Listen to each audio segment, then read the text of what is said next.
selamat datang di Com Podcast. Semoga Walmet semua dalam keadaan sehat dan baik ya. Perkenalkan, aku Kiara dan aku ditemani sama partner aku nih, yaitu Ica. Nah, pada episode kali ini kita akan membahas tentang topik yang cukup dekat dengan kehidupan sehari-hari, yaitu tentang bagaimana kita memandang diri sendiri. Nah, Wellmates, pernah nggak sih kalian tuh tanpa sadar membandingkan diri kalian sendiri dengan orang lain? Khususnya karena kalian terpapar dengan media sosial di setiap hari. Nah, fenomena inilah yang hari ini akan kita bahas melalui topik The Comparison Trap Online, yaitu kondisi ketika seseorang terjebak dalam kebiasaan membandingkan diri sendiri dengan orang lain dalam media sosial. Nah, tentunya untuk membahas topik ini secara lebih detail, lebih mendalam, kita sudah bersama dengan narasumber yang kompeten di bidangnya, yaitu Mbak Penny. Halo Mbak Penny, gimana nih kabarnya hari ini? Alhamdulillah luar biasa, baik-baik saja. Oke, aman berarti ya Mbak. Nah, terima kasih banyak nih Mbak udah meluangkan waktunya yang mungkin sibuk ya untuk hadir ke Cam-Cam Podcast kali ini. Nah Mbak, sebelum kita memulai diskusi hari ini, boleh nggak Mbak perkenalkan diri dulu pada Wellmed seperti nama, latar belakang, serta kesibukan Mbak saat ini? Hai teman-teman semua yang di dekat dan di jauh. Perkenalkan, nama saya Penny Handayani. Biasa dipanggil Mbak Penny. Kenapa? Karena saya menolak tua teman-teman, jadi jangan panggil saya ibu. Saya dosen dari Fakultas Psikologi Unika Atmajaya. Kebetulan saya juga merupakan bagian dari Pusat Ketangguhan dan Pembangunan Keluarga. Jadi topik hari ini pas banget nih Kak. Dengan topik kita, bagaimana cara membangun diri yang lebih baik. Oke, nah karena topik yang kita bahas hari ini cukup personal ya Mbak. Jadi kami mau tanya terlebih dahulu, apakah Mbak Penny sendiri mungkin pernah mengalami atau menyadari kebiasaan membandingkan diri Mbak sendiri nih dengan orang lain, khususnya melalui media sosial? Ayo ngacung di sana siapa yang pernah merasakan seperti itu teman-teman? Ya, Mbak, saya kok secara tidak sadar suka membanding-bandingkan diri dengan orang lain ya. Hei teman-teman yang ada di sana, itu adalah naluri alamiah orang di dunia. Jadi kalau merasa kita berteman, kita bersaudara, kita punya banyak orang yang mungkin berada di sekitar kita, secara tidak sadar otak kita memang akan selalu memperbandingkan diri kita dengan orang lain. Itu namanya social placement. Bagaimana posisi kita dalam lingkungan kita. Apakah kita di bawah atau kita di atas. Nah, masalahnya dulu sebelum ada medsos, kita membandingkan diri dengan lingkungan yang ada di sekitar kita. Di rumah, di sekolah, di les, bahkan di lingkungan tetangga di rumah. Nah, kalau kita bicara dengan sekarang, kita memperbandingkan diri dengan sesuatu yang tidak ada di depan kita. Mungkin kita tidak relate, tapi refleks untuk memperbandingkan diri itu tetap ada loh teman-teman. Nah, itu namanya social comparison secara online. Gitu, Kak. Oke, terima kasih banyak nih Mbak Penny. Nah, kita dengar dari penjelasan Mbak tadi, lihat juga kalau membandingkan diri sendiri dengan orang lain itu merupakan hal yang cukup sering terjadi ya Mbak. Oke, tapi di masyarakat sendiri terdapat berbagai opini nih Mbak terkait fenomena ini. Salah satunya bahwa comparison online ini katanya cuma dialami sama remaja, benar nggak tuh Mbak? Ih, enggak. Coba dulu waktu teman-teman di TK deh. Suka nggak? Ih, kotak pensil kamu bagus, kotak pensil aku kok nggak bagus. Jadi, dari kita kecil sampai kita dewasa pun, social comparison narulaya itu akan muncul. Tapi memang hasil penelitian psikologis mengatakan yang paling gong, yang paling sering melakukan dan mendapatkan efek negatifnya biasanya adalah rentang remaja. Kenapa Mbak Penny? Yes, karena pada rentang remaja usia 15 sampai dengan 18 atau early 90s itu adalah usia di mana seseorang sedang menggali dan menemukan jati diri.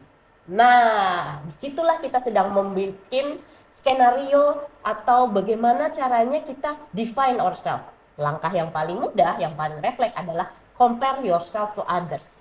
Jadi kalau dibilang, Mbak, remaja atau ABG memang menjadi orang yang paling sering melakukan social comparison, yes, by default. Kenapa? Karena secara naluriah mereka sedang melakukan pembentukan jati diri. Dan hal itu dapat dilakukan dengan how do I compare myself to my peers to others. Gitu Kak. Oke, jadi kalau misalnya the comparison online itu hanya dialami oleh remaja aja berarti salah ya Mbak? Berarti bisa semua, cuma memang kebanyakan dari kalangan remaja. Betul. Bahkan saya emak-emak pun merasa, wah kok makananku tidak sebagus dia, kok aku tidak bisa menghasilkan rumah yang rapi daripada tetangga sebelah. Jadi emak-emak juga kena Kak. Wow. Oke, nah berarti bisa siapa aja nih ya Mbak yang kena, bahkan termasuk Mbak Penny sendiri pasti relate. Nah selain itu masih ada beberapa pandangan lain nih Mbak yang sering muncul di kalangan masyarakat. Kita coba breakdown satu-satu kali ya.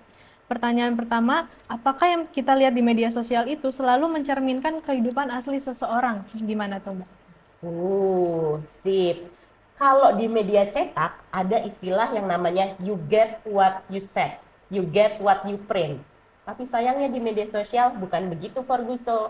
Karena apa yang kita posting pasti sudah kita filter, pasti kita saring. Wah, angle-nya jelek nih di sini, wah angle-nya bagus di sini.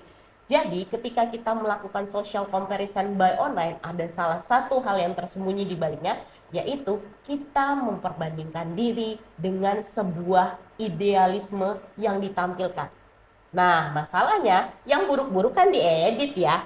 Jadi kalau kita merasa diri kita nggak realistik, kok dia bagus banget, kok aku jelek banget. Yes, kenapa? Karena kita sedang mengcompare diri kita dengan sesuatu yang terlalu ideal. Padahal dalam dunia sehari-hari kan nggak ada yang seideal itu ya Kak ya. Betul Mbak. Betul. Oke, jadi tadi kan kita membandingkan diri karena ada media sosial ya Mbak. Nah, selanjutnya ada pertanyaan selanjutnya. Apakah mengurangi intensitas penggunaan media sosial dapat meningkatkan rasa bahagia? Aduh, gitu tuh ya. Ayo coba ngacung di sini siapa yang merasa semakin saya melakukan doom scrolling gitu ya, semakin kok aku merasa dissatisfied dengan who am I. Tapi siapa yang pernah melakukan juga langkah yang sebaliknya, semakin saya melakukan detox medsos, semakin saya merasa bahagia. Kira-kira jawabannya apa teman-teman? Yes, ketika kita membuka sesuatu yang ideal, kita doom scrolling dan sebagainya, yang kelihatan kan orang-orang yang ideal ya. Jarang sekali ada orang yang menampilkan sisi natural dari dirinya. Jadi orang yang menonton akan merasa semakin tertinggal dari gambaran ideal yang ada. Dengan demikian, kecemasan semakin meningkat. Logis dong, karena kita mengejar kesempurnaan. Orang kata Andra and the Backbone aja tiada yang sempurna kan? Gitu ya. Nah, sekarang apa yang harus kita lakukan teman-teman? Kembali, kalau bahasa saya, yuk kita jejak ke bumi. Karena apa? Karena lihat deh di sekitar kita. Jangan-jangan kita selalu memandang ke atas, ke perbandingan yang membuat kita lelah. Tapi kalau kita lihat sekitar, aku gak sejelek itu kok, aku tidak setertinggal itu, aku baik-baik saja. Dan kecemasan akan semakin menurun. Mungkin begitu Kak. Terima kasih Mbak untuk penjelasannya. Oke, berarti yang aku highlight tadi kayaknya bahwa nggak ada yang sempurna ya Mbak, mau itu kita lihat di media sosial, bahkan di dunia nyata juga. Jadi nggak bisa jadi tolak ukur nih Mbak, apa yang kita lihat di media sosial. Selanjutnya aku mau nanya nih Mbak, apakah hanya individu dengan kepercayaan diri yang rendah yang bisa terjebak dalam the comparison trap online ini? Menarik ya teman-teman. Apakah ada hubungan antara low self esteem dengan akhirnya saya terjebak nih dalam siklus memperbandingkan diri? Secara teoritis, ketika kita memperbandingkan diri dengan orang lain, ada dua kemungkinan. Aku semakin pede, kenapa? Aku ternyata tidak setertinggal itu dari orang lain. Tapi ada juga yang akan muncul skenario yang kedua, yaitu, oh ternyata aku setertinggal itu. Dan akhirnya itu akan berimpact kepada self-confidence kita. Jadi kalau dibilang apakah semakin aku memperbandingkan diriku secara online akan membuat aku merasa semakin nggak pede, belum tentu.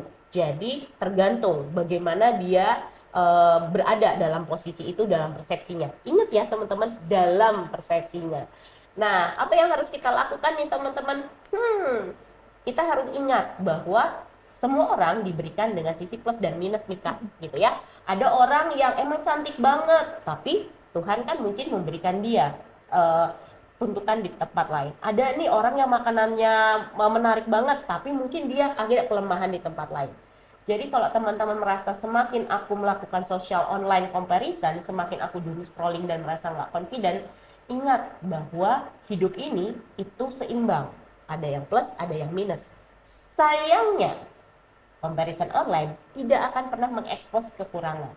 Disinilah wisdom teman-teman untuk bisa melihat the big picture dalam hidup, bahwa am I that low, am I segitu rendahnya, itu yang mungkin harus teman-teman maknai.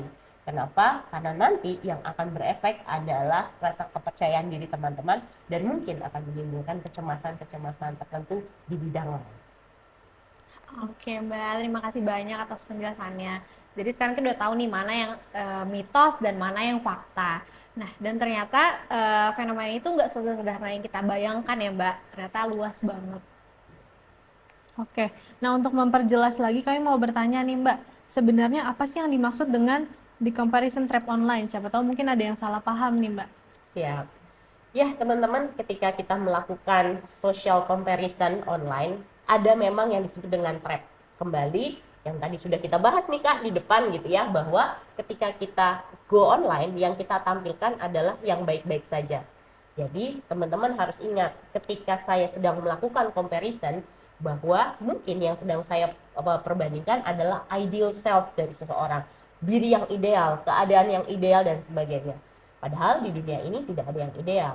Jadi silakan teman-teman refleksi ke diri sendiri, apakah saya memang harus mengejar kesempurnaan itu atau ada hal yang lain yang sebenarnya saya miliki tapi tidak saya sadari. Sehingga kita tidak terjebak dalam merasa bahwa saya selalu tertinggal dalam social comparison ini Kak. Oke, makasih banyak nih Mbak. Oke, mungkin boleh dilanjutkan oleh Ica. Oke Mbak, Eh, aku mau tanya nih, kalau misalnya dari sudut pandang psikologi sendiri, faktor apa saja sih yang membuat seseorang mudah terjebak dalam fenomena ini? Siap. Waduh, kalau dibilang itu banyak banget nih teman-teman. Faktor yang pertama yang pasti ada kecemasan, gitu ya. Kembali kalau kita sudah nyaman dengan diri kita sudah puas dengan diri kita nggak akan nyari yang lain. Kita tidak akan mencari posisi kita di lingkungan itu seperti apa, kita tidak akan memperbandingkan diri. Jadi, salah satu yang mungkin akan mempengaruhi kenapa sih kita terjebak dalam siklus ini adalah ketika kita punya insekuritas dan kecemasan. Mbak, apakah itu kontributor utama? Belum tentu. Banyak faktor lain. Ada juga pola asuh gitu ya. Ada juga, kan ada tuh ya orang tua, coba lihat tuh anak tetangga. Pernah digituin nggak Kak? Dibanding-bandingin ya, itu Mbak. kan real life comparison ya. Sekarang nanti ada yang tag, lihat deh ke sini gitu. Nah, itu juga bisa gitu ya. Nah, ada juga yang hal lain adalah kalau teman-teman tahu atau kakak tahu, ada yang namanya FOMO. Siap. FOMO apa tuh Kak? Fear of missing out. Betul gitu. Lo tahu ini nggak? Lo lihat ini nggak? Kamu pernah kesini nggak di Blok M? Ada culture yang kalau kita nggak ngikut tren yang ada, kita tidak tahu apa yang happening, itu membuat kita kayaknya, lo cupu banget sih Kak gitu ya. Padahal nggak apa-apa loh kalau kita nggak Blok M beli donat dan ngantri 1 jam, toh kita bisa beli donat yang lain. Betul nggak teman-teman? Betul. Kenapa sih kita harus memperbandingkan diri dengan orang lain? Jadi kalau dulu ada aliran FOMO yang membuat orang semakin cemas, yang semakin tidak puas dengan dirinya, ada sekarang aliran baru yang namanya JOMO. Singkatan dari apa nih kakak-kakak? Joy of missing out. Betul. Esensi dari joy of missing out adalah I stop comparing myself to others and embrace myself. Mungkin itu Kak. Oke, terima kasih Mbak. Jadi ada FOMO dan JOMO. Mungkin harus mulai ada gerakan baru dari FOMO ke JOMO ini ya, Ya, Mbak. Betul. Nah, kalau gitu aku mau nanya nih, Mbak, kelompok usia atau karakter seperti apa sih yang paling rentan mengalami fenomena ini? Betul. Kalau kita bicara klaster demografi, kita kan punya anak kecil, kemudian anak sekolah, ada remaja, ada dewasa, sampai lansia. Memang karakteristik demografi orang yang paling sering mendapatkan atau melakukan social comparison by teori, by hasil jurnal yang sudah saya baca gitu ya, adalah remaja. Kenapa? Karena mereka sedang dalam proses pembentukan identitas diri. Kembali ketika mereka sedang membentuk identitas diri, maka yang harus dilakukan adalah, hey, gue di mana ya tempat gue di society? Apakah gue di atas atau di bawah atau gue ada di level yang sama? Dengan demikian, biasanya mereka secara tidak sadar melakukan social comparison ini, Kak. Oke, berarti yang paling istilahnya yang paling rentan itu remaja ya, Mbak ya? Betul. Nah, melalui yang Mbak bilang tadi, yang remaja ini yang paling rentan untuk mengalami the comparison trap online ini, apakah ada faktor internal atau eksternal, termasuk seperti faktor lingkungan digital yang memperkuat kecenderungan ini? Betul. Nah, ini ada hasil penelitian yang cukup menarik teman-teman Wellmates. Ternyata ada korelasi, ada penelitian yang mengatakan ada korelasi antara jumlah frekuensi kita melakukan akses media sosial terhadap kecenderungan kita untuk melakukan social comparison dan ujungnya adalah kecemasan dan personal dissatisfaction. Menarik ya Kak? Gitu ya. Ternyata kalau mau tidur scroll itu sangat akan membuat kita merasakan bola salju yang berikutnya. Jadi kalau dibilang kayaknya ini siklus yang bisa diputus deh Kak, gitu. Putusnya dari mana? Kayaknya dari scoring malam-malam deh. Betul banget nih Mbak. Apalagi aku juga suka scrolling sebelum tidur, jadi kayak Relate ya. iya, relate. Iya. Oke. Nah, aku juga mau nanya nih, Mbak. Apa sih dampak yang dapat muncul kalau seseorang tuh terus-menerus terjebak dalam comparison online ini? Kira-kira dampak jangka panjangnya itu seperti apa tuh, Mbak? Ya, yang pasti sih yang biasa terjadi kalau di istilah psikologi kita bicara kecemasan, kita bicara eh, body dissatisfaction, kita bisa bicara hal-hal negatif yang lain. Tapi pada esensinya, kalau saya bilang, the more you compare yourself to others, the more you become unhappy about yourself. Setuju nggak Kak? Setuju Semakin banget, kita Mbak. perbandingkan, kita semakin nggak bahagia gitu ya. Kalau bahasa kerennya teh, rumput selalu lebih hijau di tetangga, betul? Betul. Betul. Padahal rumput kita mungkin tidak separah itu. Jadi kalau dibilang efek jangka panjangnya adalah mungkin akan ada impact kepada well-being, kita bicara personal satisfaction, kita bicara personal happiness, kemudian ada banyak sekali, tapi kalau saya bilang, the more we compare ourselves to others, it makes us biasanya the more unhappy about ourselves. Oh, jadi berpengaruh banget ya, Mbak, ke seharian kita, ke kesehatan mental kita juga. Oke Mbak, nah sekarang kita masuk lagi nih ke bagian selanjutnya. Jadi ada beberapa contoh kasus yang biasanya tuh terjadi di kalangan remaja dan mahasiswa. Oke, kita mulai dari kasus yang pertama nih ya, Mbak. Seseorang mengunggah foto ke media sosial. Lalu hal pertama yang diperhatikan tuh bukan isi unggahannya, melainkan jumlah likes. Nah, pertanyaannya sejauh mana sih angka-angka di media sosial itu dapat memengaruhi penilaian seseorang terhadap diri mereka sendiri? Wah ini menarik nih. Kebetulan minggu lalu saya baru datang ke sebuah sekolah swasta di Tangerang. Dan di sana guru BK-nya berkata bahwa ini nih Mbak, ada satu kasus anak dengan kasus yang seperti itu. Dia merasa nggak bahagia, dia merasa gemuk. Kenapa? Karena dia posting komentarnya seperti itu, like-nya dikit. Padahal di dunia nyata dia anak yang populer kok. Tapi itu yang dia rasakan ketika dia go online dan di-compare oleh orang lain. Jadi kalau dibilang apakah itu sebuah fenomena yang hadir dan nyata? Yes. Itulah kenapa akhirnya kalau kita bicara when I post something online, you have to take full responsibility apapun respon yang netizen Indonesia Raya berikan, mau positif, mau negatif. Nah, masalahnya apakah kita sudah sekuat itu? Apakah kita sudah setangguh itu? Atau better off kita nggak usah posting dan kita perbanyak relasi dan kebahagiaan dunia nyata. Oke, mungkin ini paling relate dialami sama selebgram gitu-gitu ya, Mbak, artis-artis Betul, online di betul, TikTok gitu betul. kan. Mungkin mereka punya anxious sendiri gitu sebelum ngupload nih, aduh udah perfect belum ya, bakal Betul. dihujat nggak ya, karena Betul. rame ya zaman sekarang kayaknya. Benar. Oke, nah Mbak, sekarang ada contoh kasus yang kedua. Ada juga individu yang merasa hidupnya kurang menarik setelah melihat unggahan gaya hidup orang lain yang tampak sempurna. Nah, pertanyaannya, bagaimana dampak perbandingan gaya hidup ini terhadap kebahagiaan dan kepercayaan diri seseorang? Betul. Wah, kok dia ukuran bajunya begini ya, padahal diedit.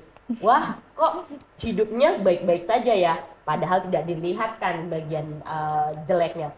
Wah, kok rumahnya rapi ya, padahal ada satu gudang berantakan yang tidak tercapture, gitu ya.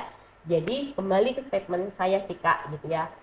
Ketika kita melihat sesuatu di online, prinsip pertama dunia online adalah kita akan menampilkan yang bagus, kita akan menyembunyikan yang tidak bagus. Kenapa? Fungsinya adalah membangun persona. Nah, inilah gitu ya teman-teman, jadi jebakan Batman-nya nih Kak gitu ya. Kita mau memperbandingkan diri sama orang yang terlihat sempurna dan menyembunyikan kekurangannya, capek lah Kak gitu ya. Maksudnya mengejar kesempurnaan itu kan lelah sekali Benar. gitu ya. Jadi kalau ada selegram yang merasa aku nggak gini terus dibandingkan dengan selegram lain, at some point itu hal yang baik, membuat kita terus bergerak maju menjadi a better person. Tapi kapan kita harus berhenti, kapan kita merasa ini udah border the line, ini udah lebih dari apa yang bisa aku pahami, teman-teman yang tahu jawabannya. Jadi kalau dibilang jawabannya seperti tadi, kembali ke statement awalku sih Kak, bahwa rumput tetangga selalu lebih bagus daripada rumput kita. Oke, Mbak. Jadi kan karena kita lihat di media sosial aja, jadi kita nggak bisa terima mentah-mentah informasi yang kita dapat dari media sosial. Benar, Mbak. Mungkin kalau apa ya, ibaratnya kita banding-bandingin tuh nggak akan ada habisnya ya. Jadi kita yang harus mengukur diri kita sendiri nih sejauh mana. Nah, ada satu kasus lain nih, Mbak, yang mungkin cukup sering terjadi adalah perbandingan prestasi akademik. Jadi mungkin mahasiswa juga kayak kita pasti relate ya. Nah, pertanyaannya, apakah perbandingan prestasi ini bisa menjadi motivasi atau justru berdampak negatif secara psikologis bagi para eh, pre- sorry, bagi para akademis? Oke, siap. Ini menarik nih ya, Kak. Tahu nggak kalau main kejaran-kejaran kayak gini, siapa yang biasanya paling sering tertrigger? Anak ambis sama anak perfeksionis. Bener nggak, Kak? Benar. Benar-benar. Anak yang biasa-biasa aja ketawa di pinggiran. Kalian ngapain sih kejar-kejar? Yes, gitu ya. Karena memang ketika kita bicara two types of personality, anak yang ambis atau anak yang perfeksionis, mereka akan selalu mengejar kesempurnaan, gitu ya. Pamer-pameran IP, lo udah punya sertifikat apa, lo udah magang di mana dan sebagainya. Kita harus sadar bahwa semua orang akan punya psychological capital yang beda-beda, gitu ya. Ada yang kuat di sini, ada yang lemah di sini, ada yang memang value-nya adalah saya mau ngejar ini, tapi saya menunda yang ini. Dan itu cukup naif jika kita hanya mengukur dengan tingginya itu. Kembali, kakak-kakak pada ngejar 5 pilar Atma Jaya nggak? Iya. Iya, Mendingan ngejar itu atau ngejar IPK. Semua orang akan punya pertimbangan yang beda-beda. Jadi nggak apple to apple banget Kak. Jika ada anak yang kuliah pulang IP-nya 4, tapi dia terseok-seok ketika kita mengejar ekstrakurikuler. Tapi juga tidak bisa kita bandingkan anak yang memang banyak sekali kegiatan ekstrakurikulernya, mengembangkan diri, tapi juga IP-nya rendah. Jadi kalau dibilang, kita tanding-tandingan IP yuk, at the end of the day, itu akan kembali kepada apa sih yang aku cari, aku kuliah tuh mau ngapain. Karena kembali, Atma Jaya itu akan menghasilkan lulusan yang terpercaya kualitas lulusannya. Dan kualitas lulusannya mungkin tidak akan terukur oleh IPK, tapi mungkin akan terukur dengan hal lain. Jadi, daripada kita ambis, yuk kita balik ke value kita sendiri. Aku mau lulus sebagai lulusan yang seperti apa. boleh. Berarti punya target, punya motivasi itu boleh ya, Mbak, asal kita tetap bisa seimbangin dengan hal yang lain. Oke, nah Mbak, next ada juga nih individu yang merasa cemas bahkan sebelum mengunggah sesuatu ke media sosial. Jadi dari sudut pandang psikologi, kapan kondisi ini masih tergolong wajar dan kapan kondisi ini perlu kita waspadai? Betul. Sip, sekarang aku mau tanya sama teman-teman Wellmax. Ujian statistiknya besok, cemasnya sekarang atau pas ujian? Pasti dari sekarang. Jadi memang kalau kita bicara prinsip stres atau cemas gitu ya, itu adalah sign of alarm untuk membuat kita siap menghadapi tekanan. Jadi kalau kita sebelum posting sesuatu kita cemas atau kita melakukan sesuatu kita cemas, pada satu sisi positif itu adalah tanda yang baik. Berarti teman-teman sudah punya alarm bahwa aku harus mempertimbangkan ini, aku harus recheck, aku harus melakukannya dengan sempurna dan sebagainya. Tidak asal posting ya Kak. Nah, tapi at a certain point kecemasan itu menjadi hal yang bergulir liar, kemudian akhirnya membuat kita tidak bisa berpikir logis bahwa postingan aku udah cukup bagus kok. Hal yang aku lakukan sudah cukup unik dibandingkan dengan orang lain. Jadi kembali Kak, kalau kita ingin melakukan sesuatu, memposting sesuatu dan cemas, it's a good sign. Tapi kita sendiri yang harus tahu bahwa ini kecemasan yang mendrive saya untuk achieve atau kecemasan yang membuat saya kok malah tidak perform dengan baik. Oke, Oh. Berarti dari yang aku simpulkan tadi nih, kita bisa menilai ya kalau comparison trap online itu dekat banget dengan kehidupan kita sehari-hari dan relate gitu ya. Bahkan sering terjadi tanpa disadari. Benar nggak tuh, Mbak? Betul. Oke, boleh dilanjutkan mungkin? Oke, nah selanjutnya sebagai penutup pembahasan kita hari ini, kami juga ingin bertanya nih Mbak. Nah, kira-kira apa sih Mbak langkah pertama yang bisa dilakukan seseorang ketika mereka mulai sadar bahwa dirinya ini terjebak dalam comparison trap online ini, Mbak? Oke, karena ada kata-kata social comparison online, berarti online-nya harus di-stop, teman-teman. Jadi kalau kita bisa lakukan step number one adalah stop akses online. Ketika kita tidak melakukan social comparison, maka biasanya well-being kita menjadi lebih baik. Kurangin deh jatanya, atau bahasa yang paling ekstrim adalah yuk puasa medsos. Bisa kok kita hidup tanpa medsos, toh kalau orang butuh kita mereka akan telepon atau datang mencari kita. Itu step 1. Jadi kalau kita ingin men-stop social comparison online, online-nya di take out, kita tidak mengakses dan kita bicara yang nyata-nyata saja. Yang kedua adalah find your true happiness, teman-teman. Kembali, kunci dari bahagia dengan diri sendiri adalah tahu bahwa apapun yang terjadi dengan dirimu, apapun posisimu dibandingkan orang lain, yang kontrol kebahagiaanmu adalah dirimu, bukan aku lebih rendah atau lebih tinggi daripada orang lain. Jadi control your own happiness. Kembali, stop berpikiran negatif tentang orang lain, stop memperbandingkan diri, and just be happy with yourself. Kalau bahasa kerennya sih bersyukur dengan apa yang ada. Itu akan membuat kita tidak mengalami kelelahan terus memperbandingkan diri dengan orang lain. Oke. Mbak. Jadi ada 2 tips utama ya. Yang pertama, kita menarik diri dari media sosial biar kita tidak terjebak dalam online itu. Dan yang kedua, kita juga perlu bersyukur juga atas diri kita sendiri dan happy aja sama diri kita sendiri. Oke. Nah Mbak, dan aku mau tahu juga nih, tips paling sederhana namun efektif apa yang bisa diterapkan untuk mengurangi kebiasaan membandingkan diri sendiri di media sosial? Ya, kalau teman-teman akhirnya terpaksa untuk mengakses media sosial, yang teman-teman perlu tanyakan kepada diri sendiri adalah who am I?